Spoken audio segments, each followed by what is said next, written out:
everyone, and welcome to Clean Water Conversations, the podcast where we have casual discussions about creating clean and clear waterways right here in Lancaster County. I'm Ken.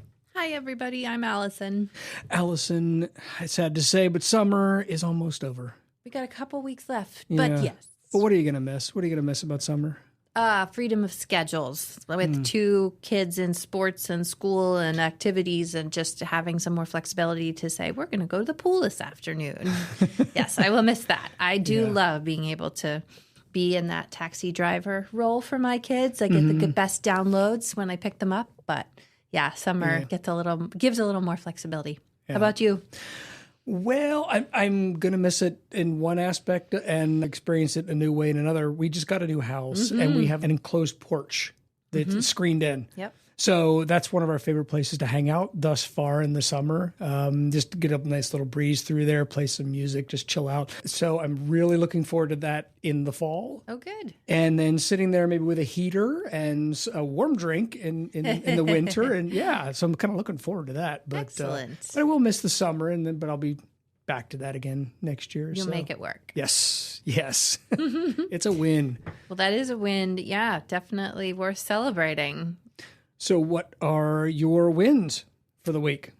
My win for recently is that we as a team have a monthly ABC session, the accountability and being collaborative. So we as a team get together every month to look at our yearly goals and how are we doing, and holding each other accountable for what we said we would do the last month, and are we achieving what we said that we need to be at this point for our goals. So we did that, but had to blend it with our new common agenda. So I mentioned on the last podcast, we have this new common agenda, and we want to blend that. We want it to we want our goals to reflect that, because we're starting now.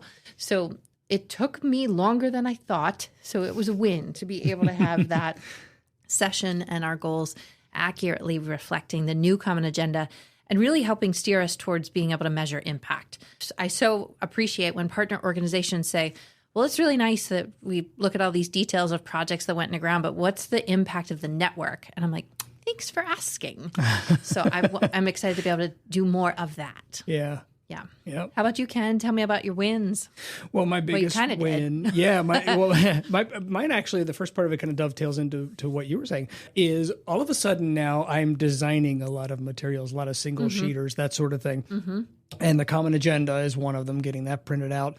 MS Forum is coming up, and I'll get back to that in just a second. And the podcast sponsorship sheet I am redoing with just some subtle little changes and stuff, and so we can get that out to organizations. And by the way, if you would like to be a podcast sponsor, there's information on our website at LancasterCleanWaterPartners.com. Yes. Or you can contact me directly at info@LancasterCleanWaterPartners.com. We would love to have you. It's a great place to get your name out, get in front of listeners, in front of an audience that you may not be otherwise. So we would welcome a sponsor. Yeah.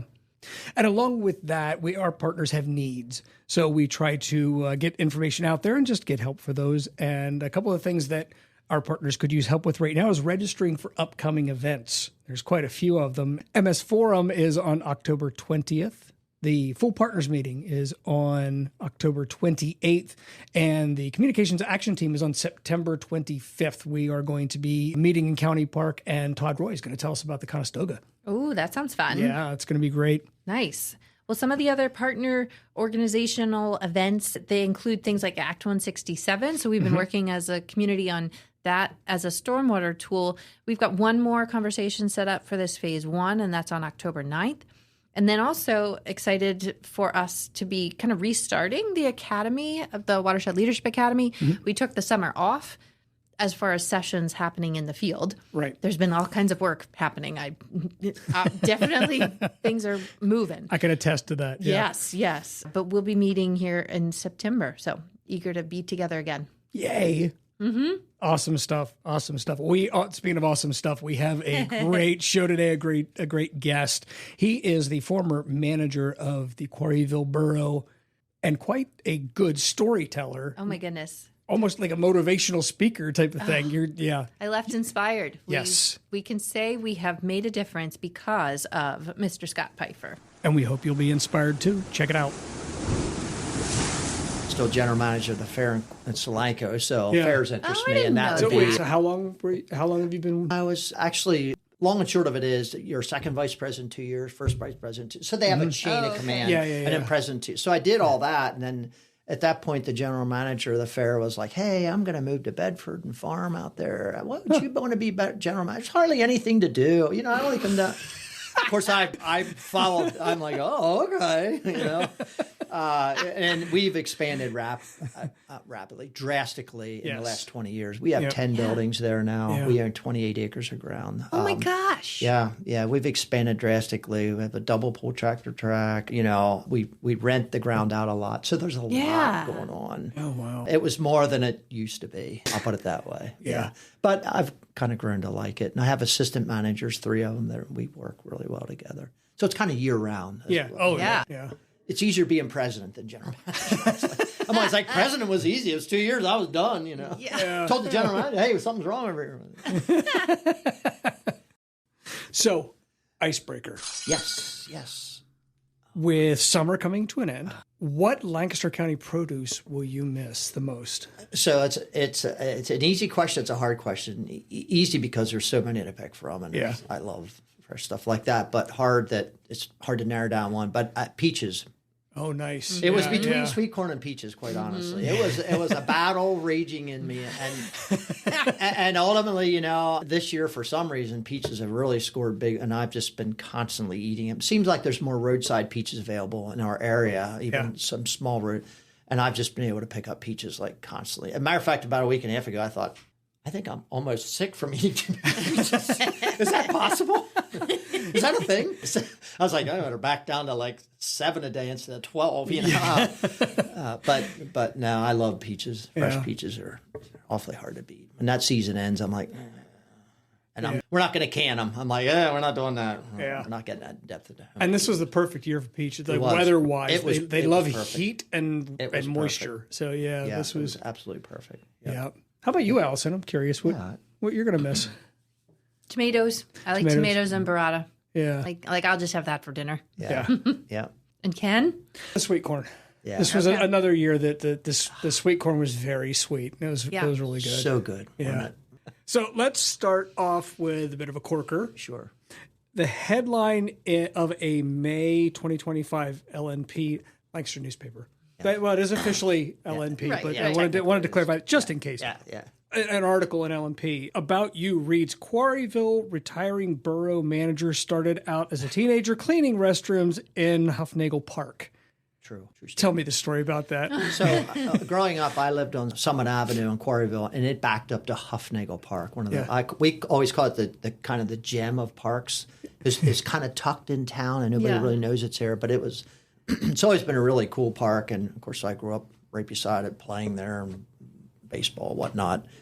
And I was always kind of like, I want to work my whole life. I don't know where that came from. But anyway, but it was an opportunity for part-time work. They had built a pavilion. It was new. And then, of course, they had little restrooms there in a building. And there was nobody to, and you could reserve the pavilion, have picnics and reunions. That was a time in this early 70s when reunions were still big, family reunions. So they needed somebody to basically clean the restrooms, clean the pavilion up, empty the trash cans, that kind of thing. And I'm like, I'll do that. I live right here. And I was trying to think, I found my first check when we cleaned out some stuff in the Borough Building archives. You kept it? I kept it. and I can't even remember. I wish I would have looked before. I can't remember what it was, but I think I got $1.20 an hour, $1.10 an hour. Which is good for that time. It was good. Yeah. It was pretty good. Yeah. I wasn't complaining. But I would clean. They would give me the calendar, and it'd be like, oh, the Smith reunion's Saturday, Saturday evening or Sunday morning. Can you clean the toilets? And so I would do that. So I hate litter, so I love throwing trash away, like throw it away. But so that's how I kind of started, and it kind of came full circle. I did leave the borough after that. I became a full-time employee in 1980, and I worked full-time in 85 in public works, the water, sewer, whatever, parks.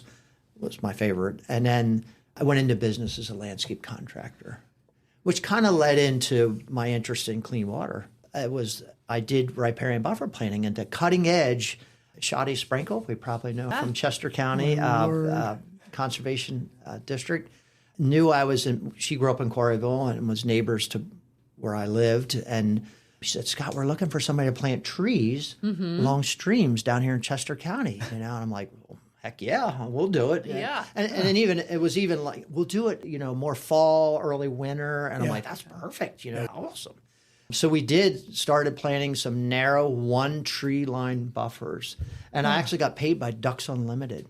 Check Unlimited. And then it kind of morphed into, I got paid then by the Chesapeake Bay Foundation, and I met David Wise, who's now at Stroud. We became good friends, actually. Worked together on a lot of things. We kind of experimented with some tubes and live staking and that kind of stuff. So that kind of started me in that. And then full circle, 2010, I sold that business and went back to the borough, working in public works. And then, of course, 2020 became borough manager. So that's kind of... That's my whole life. The journey. Like so 3 minutes. Yeah, there you go. So what was it that led you back to Quarryville? To the borough. When I sold the business, I had just kind of had an ephany, like, I just don't want to do this. So I did, one of those things. I woke up and I'm like, I don't want to do this. And I kind of tinkered with I actually was a paraeducator in Smith Middle School, 6th graders. I became very interested in youth in our church. I got a youth minister certificate from Lancaster Bible College and really enjoyed youth and young people, like just being around, mentoring and being around them, talking to them, understanding their world is way different than our world. So that kind of got me part-time where I'm like, oh, gee whiz, this is not going to pay bills or it's not going to give me health care. And when the borough had a position, I started right away part-time and then mowing parks again. Yeah. And then they had a full-time position come open. And they're like, are you interested? I'm like, man, I really like working for the school district. I love being a paraeducator. Most people hate 6th graders. I like them, 11-year-olds. They were fun to be around and neat to mentor, and really it was an interesting experience. So it was a great life experience, but that kind of led me back to the borough as a full-time position, and then, of course, went from there. Oh, wow. That's amazing. A business owner, an educator, a municipal, so many different hats. Did a lot of stuff, jammed it in there. Yeah, jammed her all in there. As part-time youth director at a church, and we kind of like wedged all that stuff in. Yeah. So you served on the borough's leadership team and the borough's association for many years.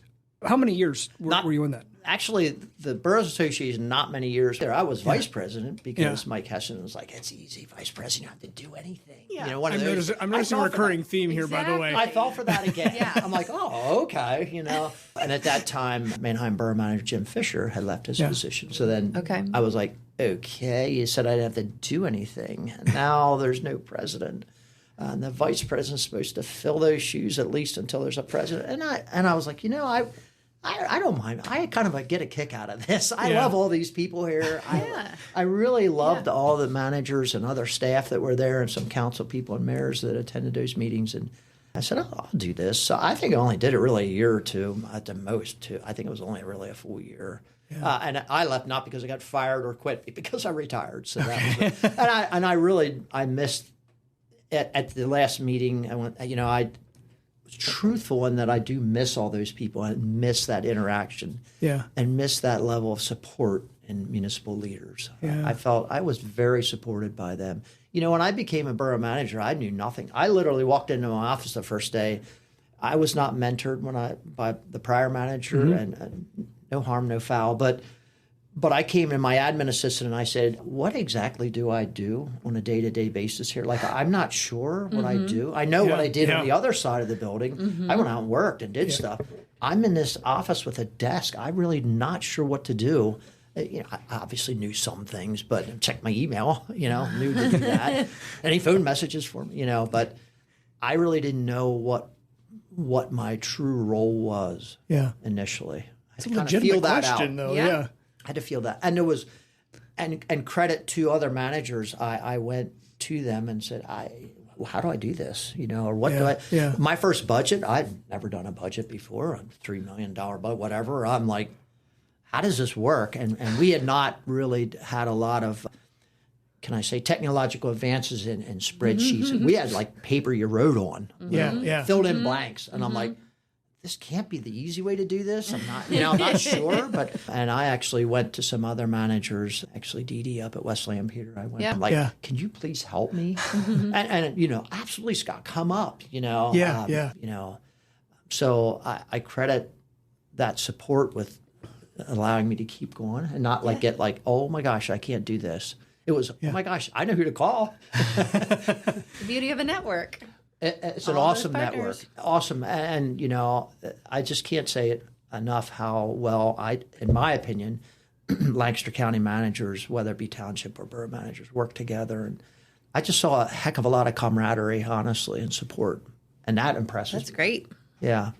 Network. We love networks. That's right. Yeah. Absolutely. Yeah. Absolutely. So how long was it until before you felt comfortable doing that? In a manager position, I would say about 2 years. I felt like, and then even the council president, you're kind of in a groove now, aren't you? And I was like, I kind of feel at home. I kind of understand what my role is.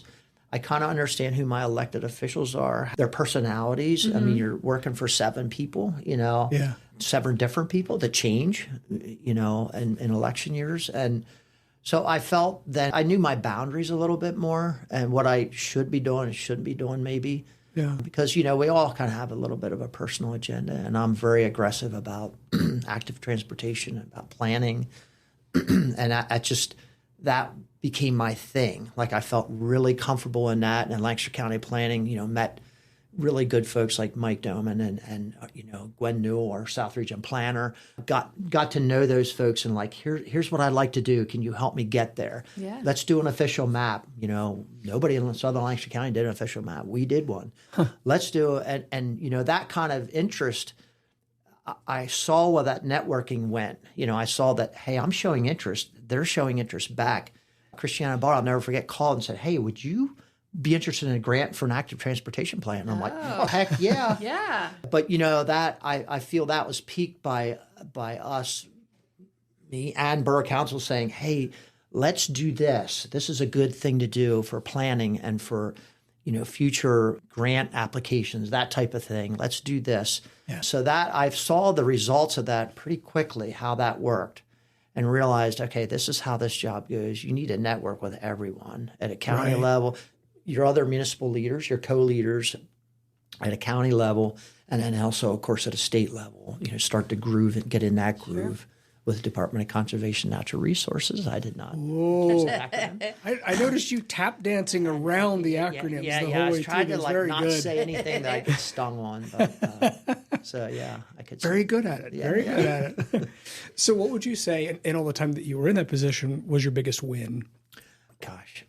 I think probably the biggest win maybe, and people might say this if they were asked about me, the West End traffic signal at 4th and State Street has been a bane, is that a good word to use, for travelers, local and non-local. That intersection has, as obviously as traffic has increased, that intersection is backed up further and further. There's no turning lanes, you can't turn. And in 2020, when I became manager, I said, I think I'm in a position I can do some stuff about it. I can do things now.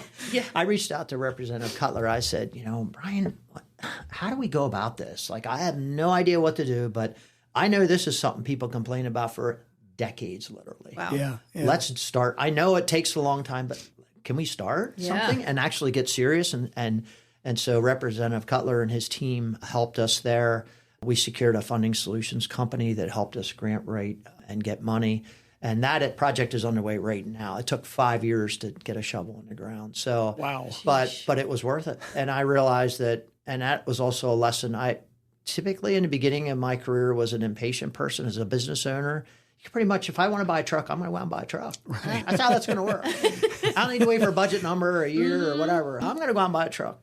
But I realized everything in the municipal world and the government world takes planning and time. So, So 5 years, but that to me is a big win. The trail connector is a huge win for me too, but probably not as impactful on everyone as that intersection will be. Be. So, and the trail connectors actually started on it in 2020 as well. It's actually done already, but of course a smaller project. But that's the Enola low grade to connect the borough to that. That was and actually, I was encouraged before I was even manager to applied to the Department of Conservation and Natural Resources for a grant for that. Lori Yark, our regional advisor, we became good friends as well. I just love her and just really respect what she's done for her whole region. But I feel like for the borough personally, we secured actually 3 grants. We got a peer grant. The active transportation grant was not fully covered by the downtown center. And Lori said, how about a peer grant? We can do that. We can help you get this. Yeah.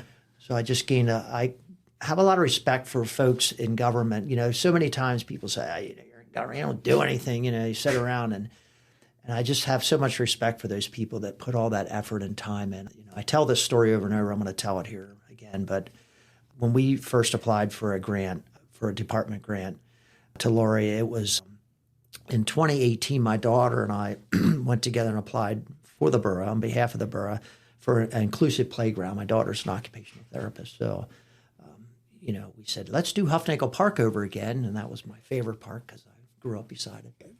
Let's make it back around again. That's coming awesome. Back around. Let's make an inclusive playground. And my daughter, Marla, could help write the grant. And, a grant like that, a Keystone grant, it's kind of a lot of pages, a lot of stuff, and I'd never done it. But I remember having all kinds of questions during the process, call up Lori and be like, hey, I know this isn't really your job, but I'm really not sure how to do this and this. She said, whoa, wait a minute. That is my job. Yeah. That is my job to help you through it. And I just, right away, I'm like, this is somebody I want to know. Yeah. I want to become friends with this person, and I want to know this person because this is a person that has invested in their job, and they want to see things happen for the betterment of everybody that lives in the Commonwealth. And that, to me, is like, oh, that's somebody I totally admire. Yeah. Totally admire and have full respect for. And if you're listening and you know any of these folks whose names he's dropped, let him know to tune in, listen to the episode. Am I allowed to say everybody's name like that? You are absolutely. Yes, absolutely. All good things to say about those folks. Absolute respect for. So conversely to that question, then, what would you consider your biggest challenge of your time there? I think the biggest challenge is, and I don't mean this in a bad way, I'm a very much driven person. And so when I have a vision, I tend to want to just follow through with it. Yeah. Like there's no reason we shouldn't keep moving forward. Having said that, in local government, you do work for elected officials. Mm-hmm. So they may not share that same vision that you have. In their position, they're volunteering, basically. In Quarryville, they never accepted payment. I mean, they could under the borough code, but no council person or mayor has ever been paid in the borough, to my knowledge, to this day. So they are truly volunteers. Mm-hmm. And everybody has a different personality about how much they want to invest in that volunteer job. Some may just come to the meeting and see what goes on and vote aye, nay. Others may be like, hands-on, I want to be at I want to know what's going on every minute of the day here. What are you doing now? What are you doing? So I think it's a challenge kind of negotiating that and seeing where all the players are all at. And then as far as following through on your vision. I mean, I'll be honest, there was some things that didn't happen that I really wanted to happen, but it's council's decision. Yeah. At the end of the day, they're the boss, not me. And I think that's the difference in some boroughs. Some managers are kind of the leader of all that and kind of lead their council on, only because their council wants them in that role because they maybe want to be or, choose that. And my role was a little bit of mix of both. I've kind of a follow-up question to that is you're talking about leaders and different types of roles and different types of skills and passion that people bring to it. What is the biggest role that you see as municipal government as a leader? Like there are delays or it feels like there's differences in how they have to operate. So what's the leadership role that municipal governments really can be in? And then also I'm curious how you would tie that back to your interest in youth and the next generation. How do we start to get the next generation interested in that leadership role, in a volunteer role, in an elected position? Yeah. Well, I think if the leadership team or leader, whatever it is, if that person is the goal setter, the visionary, and can see this is where we want to be, and then can create people with them that I want to be here too. That's what we want, the same thing you want. Yeah. And I think that's where I'll bring that back to like That's why I was always excited to go to like lunch and learns and clean water partner meetings, because you'd be in a room full of people that they all share the same thing. Yeah. This is what we want. This is our vision. And your role, Allison, maybe I'm part of the executive team. I'm kind of forerun, but maybe me attending my role is I want to know what they did here, and then I can take that back to my government and say, hey, look, this is what's happening over here. There's no reason we can't do this here. They're doing it there. We can follow their lead, or we can learn from what they did. They will help us, I'm sure. I've never had a municipality say, we're not telling you how we did it. They were always like, hey, we'll share the Microsoft Word document. You put your borough name in there. That's how friendly we are. But I think and creating that vision. And I think then younger people are underestimated so much by their interest in what they want to see accomplished in their life. And we see a lot of the bad. Unfortunately, that stands out more than the good. But there's a lot of young people that want to see a better world to live in. They want to see a cleaner world. They want to see where their children, a place they raise their children, they feel safe. All those main things that we all want.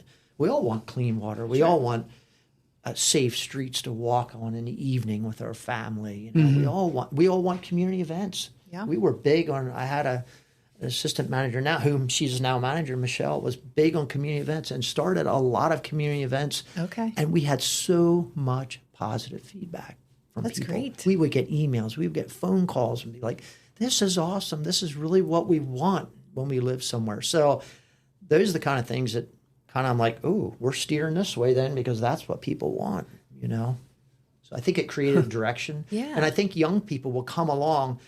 And a lot of times they need to be asked too. We tend to not ask. So true. We tend to overlook them as someone that they're not interested. They don't want to know. They don't want to be a part of this. Yeah.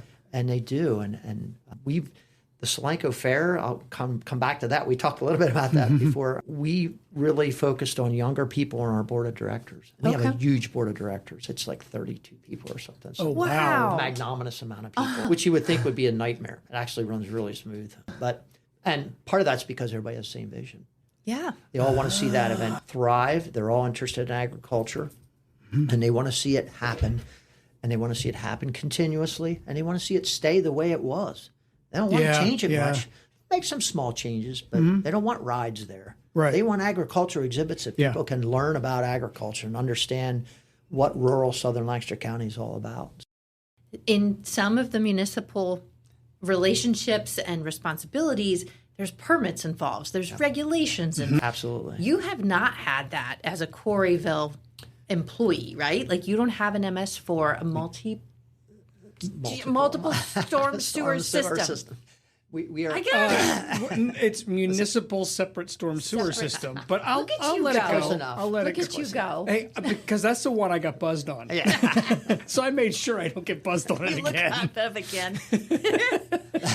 You all did not have that, right? No, we did not. Okay, but you do it anyway. Like that's just how you operate. I think and incrementally. I always said to our team, I was like, we're not under the.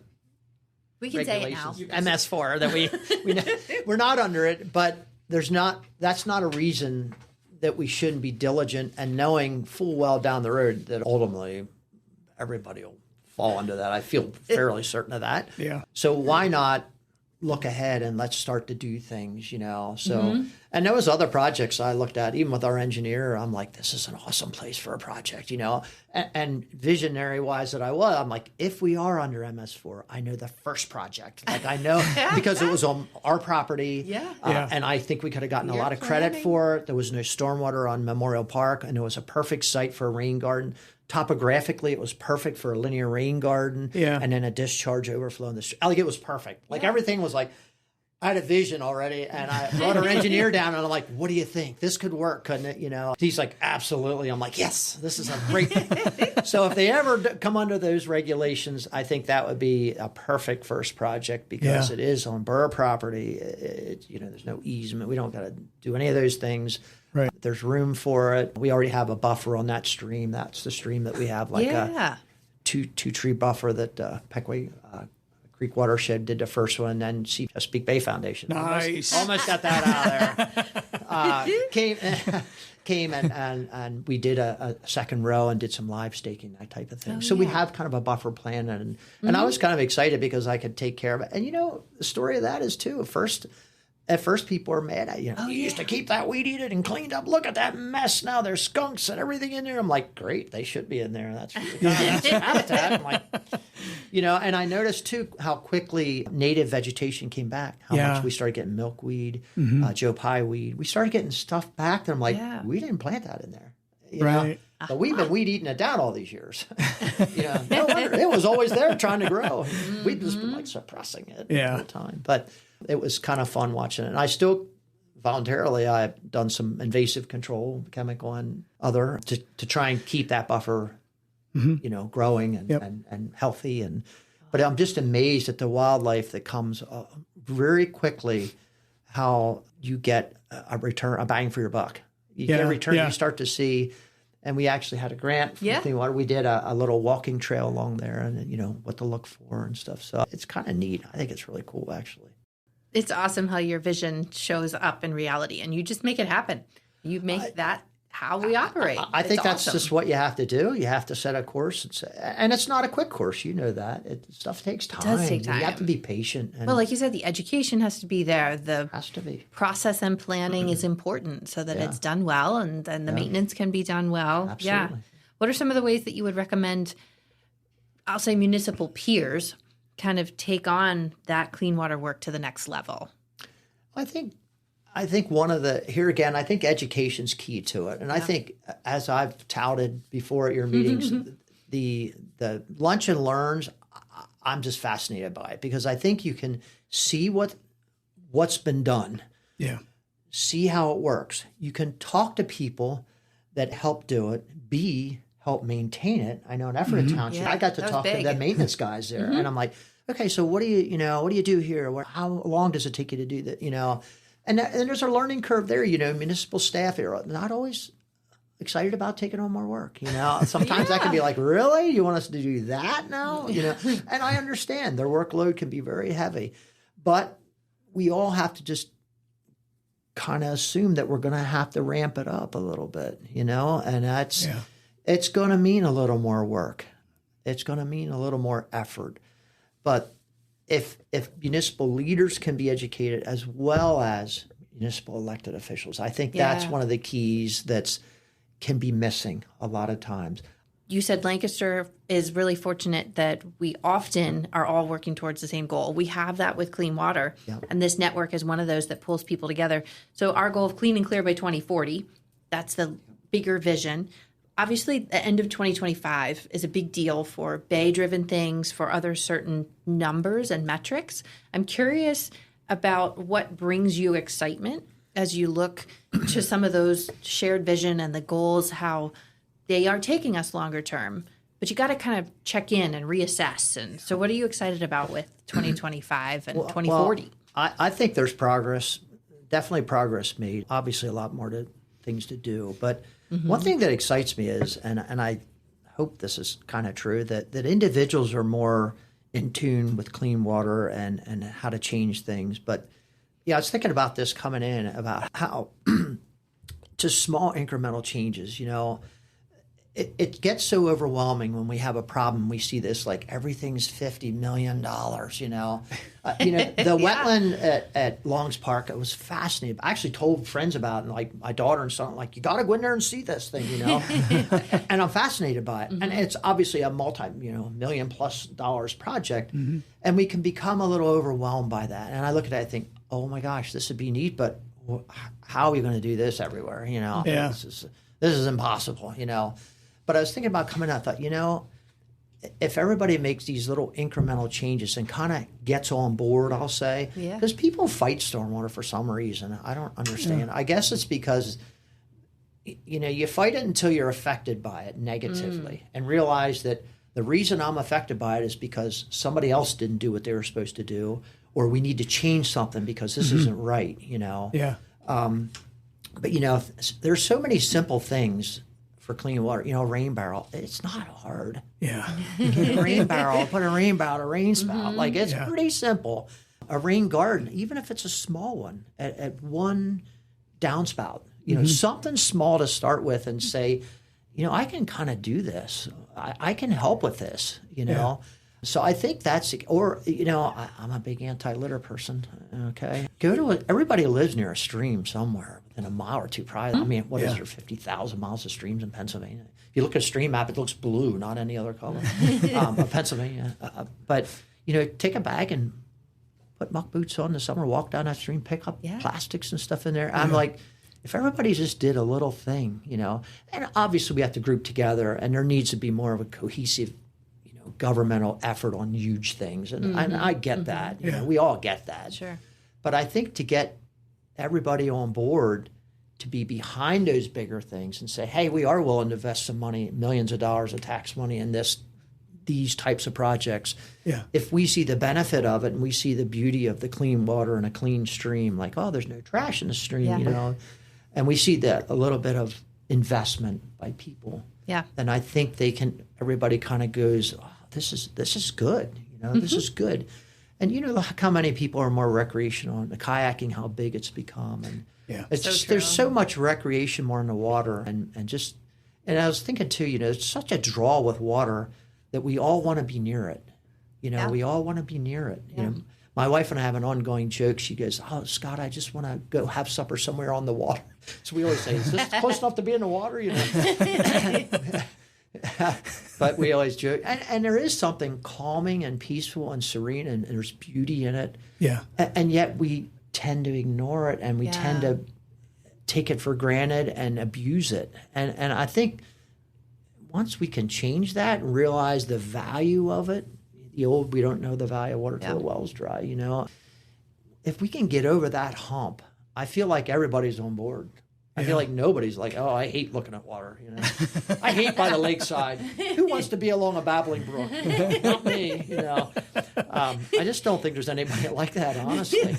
I really don't. And I just think that people, if we can educate, you know, that's a theme that I know the Clean Water Partners is the education just so key to understand and realize how important water is and how we need to take care of it. Now that you're retired, I imagine that you're, you know, leading a little pretty low key, not doing much, maybe just hanging around the house. Whoopie pies. Eating whoopie pies. Yeah. I like that. This is a joke. I know that's not the case. So how are you keeping yourself busy these days? So I actually, one of those strange people, I love physical work. I don't understand. I don't understand what happened to me, but I like work and accomplishment. And part of the reason I was a landscape contractor and loved it so much was I could see what I did at the end of the Instant day. gratification. Instant gratification. I didn't need technology back then. I just needed eyeballs in my head and hard work all day. And I would strive to put that in the folks who work for me. I'm like, you know, this is important. Detail is important. You know, we're doing something for somebody, and they expect a level of appreciation, you know, of beauty. And I was truly, I don't cry here. Can't say if I take my daughter and son-in-law my wife too, threw a surprise retirement party for me. Actually, the first, and I was truly surprised. I did not know that was coming. But a lot of my former employees were there, and they spoke. They had a chance people could say what they want. I felt like I was on a Dean Martin roast back in nobody's old enough but me to remember that in the 70s. You could say what you wanted about that person. But it was so heartwarming to have former employees come up and say, you know, we appreciate how much you taught us about, you know, work and about how to do things right, do it the right way, the detailed way. And it was just so heartwarming, I guess is the best thing I felt. Like I thought, this is why God put me on earth. You know, this could be the reason, you know, thank you, Lord. You know, this could be my purpose, you know, and I was very, very, very heartwarmed by that, and realized that there's value to work and to effort and to accomplishment. There's value to that. And not in a prideful way either. I don't mean it that way. I want to clarify that. Not in a prideful way, but in a, you know, we can do good things to the earth, to our fellow, our friends, our relationships, our people we don't know, are strangers. Right. We can do good things, you know, and if we work together. And if we lead, if we can't get people to work together, if we lead and have them maybe start to follow and say, hey, I kind of like the way this works, we can accomplish great things. And I think that's where Clean Water Partners, here again, I have the greatest respect for groups like that and groups that share a vision and get people all in a room together and try and let's get people to buy into this vision. And yeah, it may cost money. You may literally have to buy into it. Yeah. But the payback is immeasurable, in my opinion. We can't even, I don't know how we quantify that payback. Yeah. We can try and quantify it with numbers, can't we, in clean water, but not always. That impact is, you feel it. You're bigger. You're part of something bigger. Absolutely. How do you value walking along a stream or showing a child what a macroinvertebrate is? Yes. A sixth grader, I'll say, a 10-year-old, 12-year-old that begin to I had no idea that was under a rock. Always looking for crayfish. There's more than crayfish there. Yeah. There's some other things a little smaller we want to look for. So, yeah. We can go home. That was amazing. Done. Mic drop. Let's go pick up trash somewhere. Mission accomplished. So I have a bunch of part-time work, and I just I mow the rail trail, low grade for Eaton Township. I really enjoy that, and I do some other outdoor maintenance things for smaller companies and stuff. So so I kind of make my own hours and I want to do some more. Get into some more as I get off season. I'll say more into litter cleanup and that type of thing. Well, some of the other fun things that you like to do, I think that way may take us to Ken's favorite part. Trivia time. Uh-oh. That was a beautiful segue there. That was really nice. You're welcome. You have mentioned some of the things that you like to do. Yeah. I like a lot of stuff. Specifically, when I asked you surfing, we need to talk about that then too. Yeah. I love that. Yeah. Kayaking, hiking, gardening. Yeah. It's a lot. It is a lot. I'm like a Renaissance man. I try and tell jam you it all what. in. Yeah. It's great. Yeah. Well, here's what we're going to do. I'm going to take a little bit of each of those. Yep. And I am going to give you the name of a piece of gear, tool, something like that relates to either surfing, kayaking, hiking, or gardening. You tell me which of those categories it fits in. Here's the twist. If it fits into more than one, you gotta hit that one too. Yeah, multiple. That's going to make it a little tough. I get it. But at least gives you a shot if there's multiple choices for us. I like that. I like it. All right, the first one is wax. It's surfing, and to my knowledge, only surfing. I've never used wax anywhere else in any of those other things I've done. That is correct. How about a flame weeder? Flame weeder would be in gardening. It would. And only gardening too, yeah. And definitely not in surfing. I've never had a propane torch in surfing. There's a new sport for you. Yeah, the water's getting cold and I'd love to heat it up, but not that much. I'll put a wetsuit on because I do that. I have a heck of a visual going through my head on that one. How about loppers? Would be gardening. Correct, yeah. I need to pronounce this one very specifically. This scares me. Crampon. A crampon, to me, would be in hiking or rock. Is it rock climbing? Actually? It is specifically ice hiking. Because it's the spikes you can put on your shoes. Yes. Yeah. Yep. Very good. Very good. Ooh, that was close. How about a dry bag? A dry bag would be in kayaking. You could probably use it hiking. I don't use one hiking, but kayaking typically. How about a tamper? The only thing I can think of using a tamper for would be in gardening. That's correct. Yeah. A rash guard. That's definitely surfing. It is. I wear one all the time. Look how big his smile. I wear one all the time. There's nothing like keeping that wax off your chest with air. Yes. I wear that wax everywhere. I have accidentally waxed my chest hair by doing exactly that. So yeah. A day pack. A day pack? Oh, that's interesting. I would say hiking more than anything. I can't. Yeah, I don't think it would apply to anything else. No. How about a machete? Well, I'd say gardening, but I don't usually have to use one. Hiking, I guess, if you were in super jungly rainforest areas, but you are correct. I don't know. I don't think you would use it for surfing. I would hope not. It might depend on where you're surfing, because the fin on the board sharp enough. I've been cut by that already. So staples in my head. So That's a whole other story. Oh my. Great surfing story. Trekking poles. Trekking poles would be hiking. It would. Yeah. A bilge pump. A bilge pump, that'd be in kayaking. It would. I wouldn't. I don't. Would you use a bilge pump or just a pump? Just a hand pump? Honestly, I'd just get out and swim. I'm not trying to bail that thing out. I've definitely used one. I used a lot of sit on top, so there's really nothing to bail out. It all drains out. Okay. I'm like, Okay. That's how the kayak wound up at the bottom of the river. Okay. A camera. A camera? I'd say you could use it everywhere. That's exactly right. Yeah. Yeah. How about a dibbler? A dibbler is used in gardening. Daggone. Yep. Because I read that. I'm like, oh, let's look up some interesting, Weird unique terms. Yep, and I said, oh, that's perfect. He might not know that one. No, knew it right off the bat. How about a broad fork? A broad fork? I would say that's in landscaping, mulching, gardening. Gardening it is, yeah. Okay. A shorty. You think you're going to trick me with that's surfing. That is. That's a short sleeve wetsuit. Yeah. Yep, shorty. I had never heard that term before. So, yeah, that would have tricked me. So, yeah. How about a bear canister? A bear canister? A bear canister. I would say hiking. You are no bears in the ocean, man. How about a bulb or auger? A bulb auger. That's gardening. Yes, it is. Sunscreen. Sunscreen. That's a trick question. That could be used in all of them. It is all of them, especially Glad those of us who don't get along with the sun very well. Normally do any of that, but no. Normally I don't have any on. We included that just for us as the redhead. Yeah, for sure. That's like every day, all day. Definitely. SPF 50 or above. Yep. Tanning, what's that? I've never heard of that.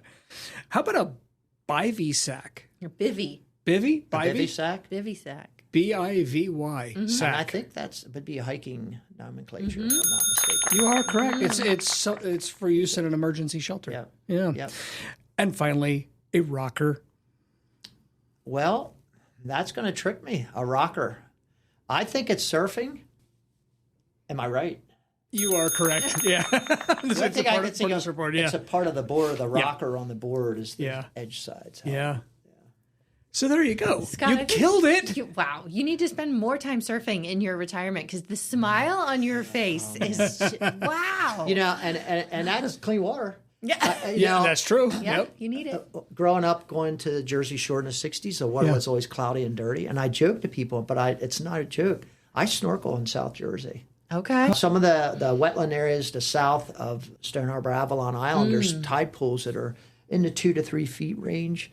And I'll get down there with a mask and snorkel and float in the outgoing tide and float down. Now, I'm not seeing coral reefs or anything, but it's a test to the clean water I never used to be able to do that. Yeah. And I'm like, this is awesome. Like, you can see the bottom. That's great. So I think it's just a test to clean water, not only here, but internationally, worldwide. You find it wherever you go. Yep.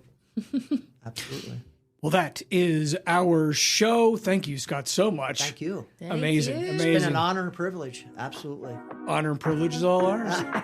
And we will be back in just a couple of weeks. Until then, take care. Clean Water Conversations is brought to you by Lancaster Clean Water Partners and by our contributing sponsor, Native Nook Nursery and Nature Shop, your local source for plants, trees, and everything you need to create a beautiful, thriving backyard habitat. For more information, go to nativenooknursery.com. If you have comments or suggestions for show topics or are interested in becoming a sponsor, please contact us at info@lancastercleanwaterpartners.com. Thank you for listening.